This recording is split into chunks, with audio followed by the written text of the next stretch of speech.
Today on CityCast Denver, our producer, Alexandra McMahon, is leaving for Philadelphia. But before she leaves the only home she's ever known, she's got a Colorado bucket list to fulfill, and only a couple of months left to do it.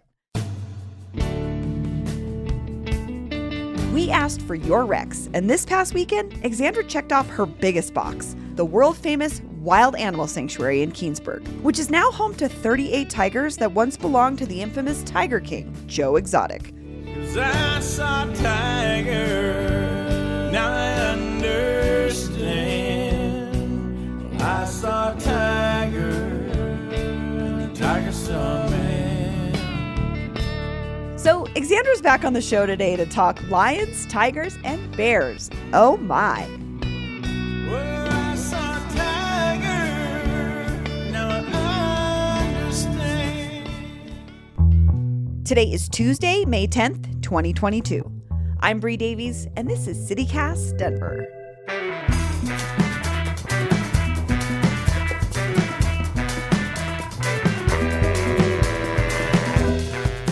Hey, Alexandra, welcome back to our show. Yes, I'm back. You thought you could get rid of me, but here I am. So, before you go, which we keep saying, but really before you go, we're going to follow up on your bucket list. And we put out a call to our listeners to see if anyone had any suggestions for places you should go, things you should see before you leave Colorado. Are there any highlights that you want to mention before we talk about the place that you went on your bucket list? Yes. Yeah, I just want to thank people so much. I feel like we got so many calls. I got tweets of just like really thoughtful places to add to my bucket list. And so now I'm just like overwhelmed. I'm like, oh my gosh, there's so many things in Colorado that I haven't done that it sound really cool. Like we got one voicemail from a listener who recommended the Ice Core Lab, which I had never really heard of, but apparently it's like a nationally renowned research facility. Hi, my name is Jillian. I live in the Barnum neighborhood, and I wanted to make a suggestion for Alexandra. One of the coolest things I've done in Denver is gone to the National Ice Core Lab. It's like a research facility where they receive ice cores. Like it is the spot in the country for that. They give you like a full rundown of like why the research is important, the implications for climate change, and like what they're doing in the facilities. And then you get to go into their one of their like incredibly cold freezers for about 60 seconds, and it's pretty cool. Yeah, that's what I was looking to. All right, thanks. Bye. So yeah, and then we got some other voicemails that were just really cute things, like finding all the gnomes at the Denver Museum of Nature and Science, which I have done. I have not found them all. I haven't either, but I've seen the gnomes. Hi, my name is Hannah Wright, and I live in Westminster and work just east of Little Saigon. And I wanted to recommend for Alexandra, if she hasn't done it yet before she leaves, she should go on the gnome tour at the Denver Museum of Nature and Science.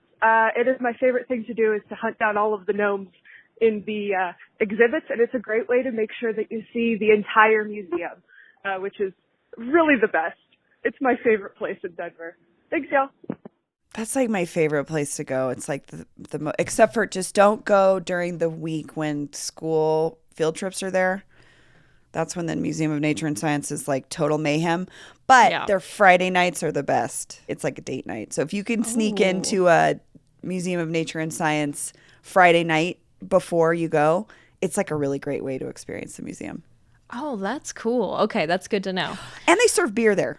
Just Do they? Can you yeah, walk around the museum with beer? yeah, I saw it's like Friday nights they're open till 9 and they do that. And I saw people with beers and I was like, this is a great idea. Whoa. So something you and Cheyenne could try.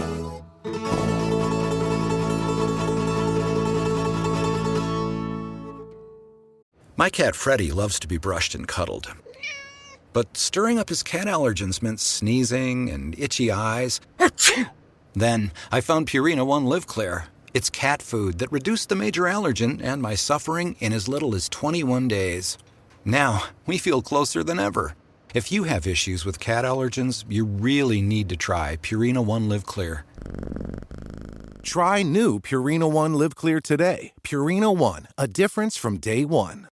But anyway, so again, yeah, thank you everyone for writing in. I leave in July, so I have lots of time still to do all these cool new things that I didn't even think of. So my bucket list has gotten much bigger. But we did do one thing this past weekend. I was going to say, so that's why we're talking, is you did one of the big things on your bucket list this past weekend. Where did you go? We went to the Wild Animal Sanctuary in Keansburg and had a blast. It's farther from Denver than I expected it to be, and it kind of feels like you're driving to the airport for a little while because you're going so far out east.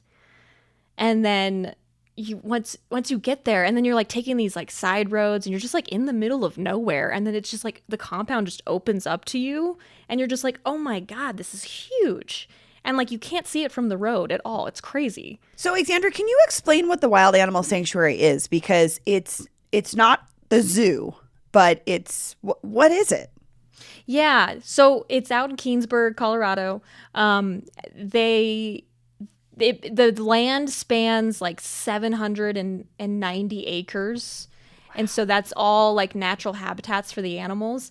And then it's got this giant elevated walkway that goes across the habitats that visitors can walk on. But all the animals come from, they're all rescues from like bad situations, like illegal, like animal keeping, like if like people had, like some of the foxes that they had were like in people's apartments. They were just like being raised in people's apartments, or like they'll get seized from a lot of circuses.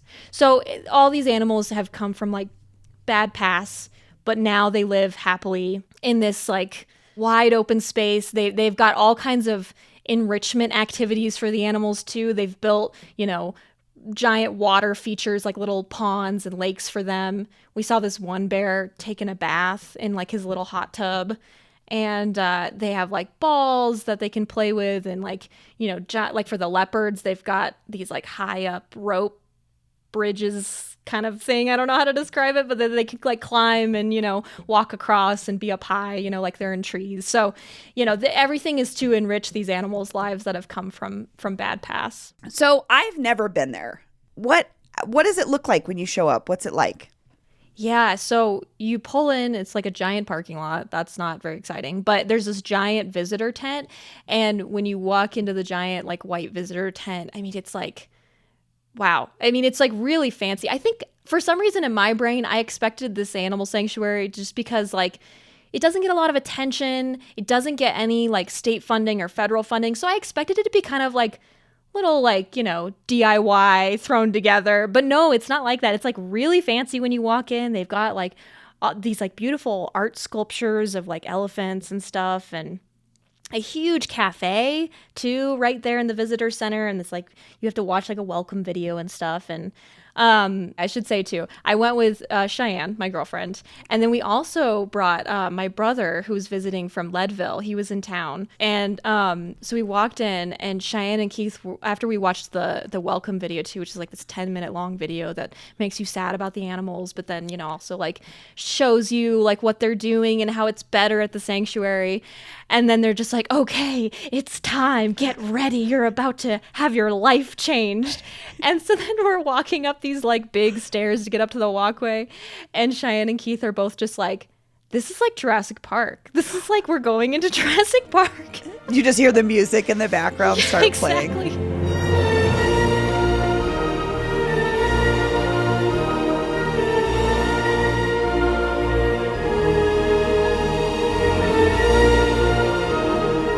Just something about the design and like how fancy it was, and the cafe. I don't know. It just really felt like we were like going into Jurassic Park. And then you get out on the walkway,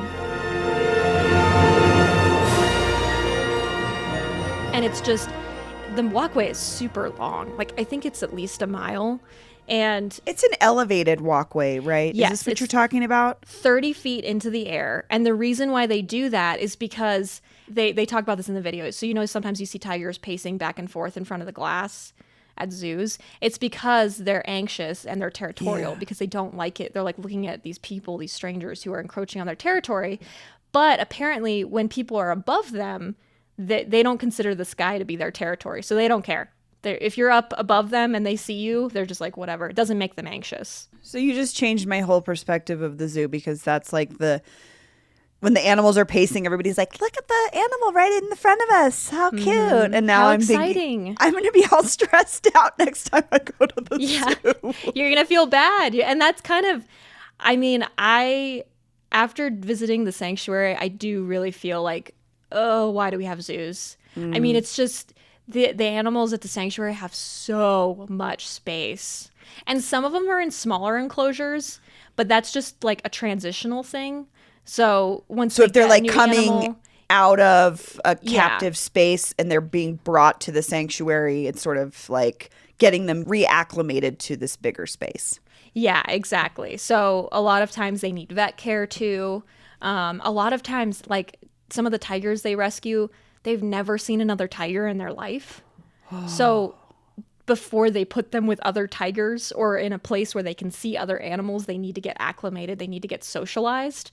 But it's cool because you kind of get a mix of like, you see both. You see the animals in the big enclosures, like having a blast. Like, it's really important to bring binoculars when you go to the sanctuary, because like when you first walk in, to the left of the walkway, there's the Kodiak bear enclosure, which goes back. I mean, it looks like they're like miles away. But because these bears are so gigantic, and I talked to one of the volunteers who was like, yeah, that's like one of our biggest bears. His name's Trouble, and he's from Alaska. And his name's Trouble because he was getting into people's garages and eating their food. So he lives at the sanctuary now, but he was like acres away, and you could still see him without binoculars. He was that big. Wow. But so you'd see them like kind of like almost like, yeah, out in the wild in like a natural habitat. Lions, tigers, and bears. Oh, yeah. Oh, my. Any other animals at the sanctuary or anything that surprised you? I think the funniest story from yesterday, or because like a lot of the animals were sleepy. It was super windy, which sucked. And even the volunteers were saying that like this wind doesn't usually bother the animals, but the wind was so bad yesterday that the animals were kind of all hunkered down because it was so bad. So I was like, great. Well, we still got to see a lot. But the wolves, the timber wolves and the Arctic wolves, somebody's hat blew off. I mean, they kept saying too, they were just like, hold on to your hats. It's so windy. Hold on to your hats. And you're 30 feet in the air. Yeah, somebody didn't listen. Hat blew off into the wolf enclosure. The wolves had a blast with that hat. They were like immediately like, oh my God, a new chew toy. And they were just like ripping it up, throwing their heads back and forth. We got great pictures. It was so funny. And then the funniest thing was watching the little like fortified golf cart that the workers drive into the enclosures in. They drove in, were like throwing meat out to the wolves to distract them, and then one of the workers like hopped out of the car really quick, grabbed the hat, hopped back in, and drove off. So the wolves didn't get to keep the hat, but it's okay. So speaking of like the workers aspect, I think a lot of us who spent quarantine watching garbage TV watched Tiger King. Hey, I'm Joe Exotic, otherwise known as the Tiger King, the gay gun-carrying redneck with a mullet. And I just wonder, between that and then these ideas or the experience we have at the zoo, what, like, does the wild animal sanctuary actually look like a better place for animals than maybe, say, the Tiger King situations of the world or your traditional zoo? I mean, I would definitely think so. And they've actually rescued, they said they have like 38 of Joe Exotic's tigers. Holy cow, 38? Yeah. Oh, so that breaks my heart. I think they said they came to the sanctuary in 2017. So yeah, they have a whole like Tiger King enclosure. But yeah, I mean, I think that there's an important role for the zoo. Definitely. I'm not saying that like I don't want to like crap all over the Denver Zoo. But it is difficult when you see the animals in this kind of environment and then think about how small their habitats are at the zoo. Yeah. And I know that the zoo is like a lot more like a lot more affordable, because I think the zoo is like $20 to get in. The sanctuary, it's $50. And they talk about why it's so expensive though, because again, like I said earlier, they don't get state funding, federal funding, city funding. It's all donation based. One interesting thing I learned was that a lot of celebrities donate to the Wild Animal Sanctuary in Keansburg. Apparently Justin Timberlake and Jessica Biel are big supporters of the sanctuary. So good for them. Also, they said they have they rescued a bunch of Bolivian tigers a couple years ago, and the Price is Right guy apparently paid for the airfare for the tigers. Yeah, Bob Barker.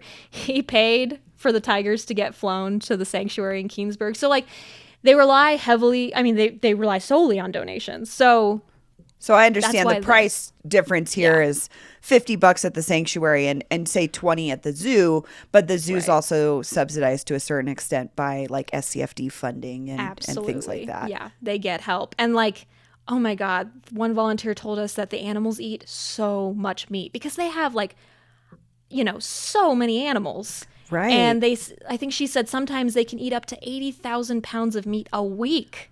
Holy shnikes. And I was like, where does the meat come from? Where do you guys get the meat? And she was just like, it gets donated from Walmart mostly. Oh. But like, it's not like spoiled or rotten. It's just like they didn't sell. But like, that's just like blew my mind. I was just like, really? So, you know, they're doing what they can. Yeah. So you hit the wild animal sanctuary on your bucket list. Where does it land for you on like expectation versus reality? Like, do you think it was something worth checking off? Oh yeah. We've been wanting to do that for years. We had a great time. I really wish it wasn't so windy, but for some reason right now, Colorado has just been so windy lately, and it's going to be windy no matter what. You're 30 feet in the air. But even with the wind, I think that's a testament to how much fun we had, because even with the wind, we still had a great time and still saw a lot of animals, and we're very satisfied with our experience, learned a ton. So yeah, I'm really glad that we got to go. Well, Alexandra, thank you so much for sharing your experience at the Wild Animal Sanctuary. Yeah, of course. I'm stoked to go there, so I'm glad that you checked it out. And here's what else Denverites are talking about. Oops, he did it again. Denver Nuggets star center Nikola Jokic is the NBA's most valuable player for the second year in a row, according to all the reliable sources. Ignore all that Joel Embiid chatter. This is our moment. And how could we not celebrate a guy who, according to ESPN, has become the first player in NBA history to score 2,000 points, 1,000 rebounds, and 500 assists in a season? I don't think we've seen a true Denver sports superstar like Jokic since John Elway. And I have a feeling Jokic is a way better tipper than Elway. And that feeling is not at all based on my personal experience of waiting on the former quarterback at a little restaurant called Chili's 20 years ago when he tipped me exactly $0. Oh, and in more good news, Metro State University of Denver has announced that starting this fall, students who belong to any of the 574 federally recognized Indigenous nations can attend MSU tuition and fee-free. How cool is that? That's all for today here on CityCast Denver. If you enjoyed the show, why not take a minute to tell a friend about us? Rate the show wherever you get your podcasts and subscribe to our morning newsletter, where today Peyton shares more of your recommendations for Alexandra's bucket list. We'll be back tomorrow morning with more news from around the city. See ya!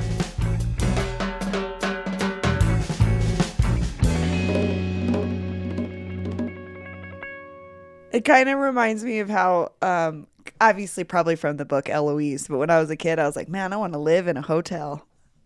It'd be so cool. I'm sure it would cost $1 gazillion to live in the Waldorf Astoria, but Eloise did it and it looked awesome.